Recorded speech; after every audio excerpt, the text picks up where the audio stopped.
For Hamas to win using this strategy, it doesn't need to have more strength than Israel has. In fact, it tries to use Israel's superior strength to defeat Israel itself. The more bombs Israel drops, the more kids Israel kills. From a Hamas point of view, that drives the wedges deeper and deeper, and it advances Hamas's aims.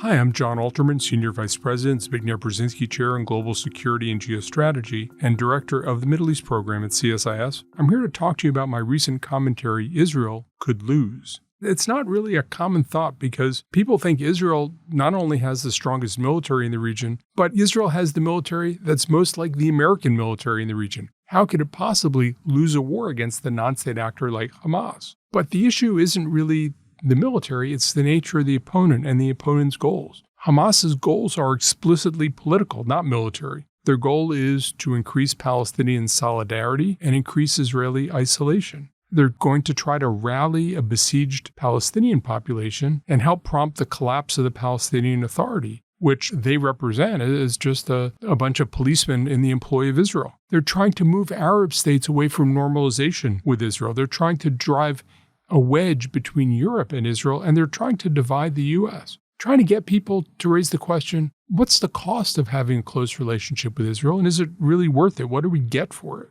For Hamas to win using this strategy, it doesn't need to have more strength than Israel has. In fact, it tries to use Israel's superior strength to defeat Israel itself.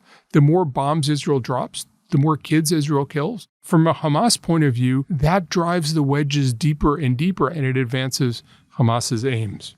Hamas approaches this with what they'll consider to be a historic victory. They were able to cross what Israelis had portrayed as an impenetrable barrier.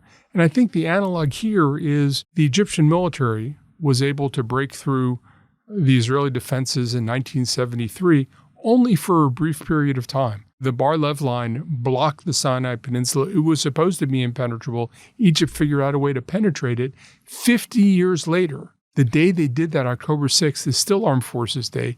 It's still celebrated in Egypt. Palestinians are apt to be celebrating Hamas doing the impossible for decades to come. So what do you need to do if Hamas has this huge emotional, symbolic victory? I think the first thing Israel has to do is it has to genuinely rally support, not only from the world, but especially from the Arab world. They need to invigorate the Palestinian Authority. They need to split the population of Gaza from Hamas. It's one of the things the U.S. learned in all of its years in counterinsurgency in the Middle East.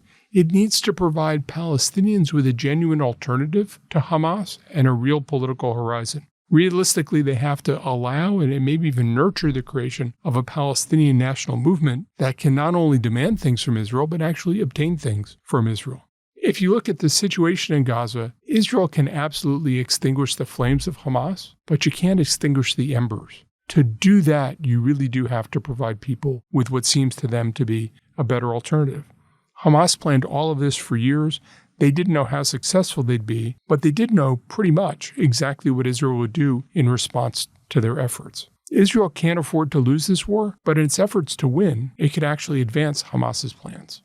To read the full commentary, Israel Could Lose, please visit csis.org.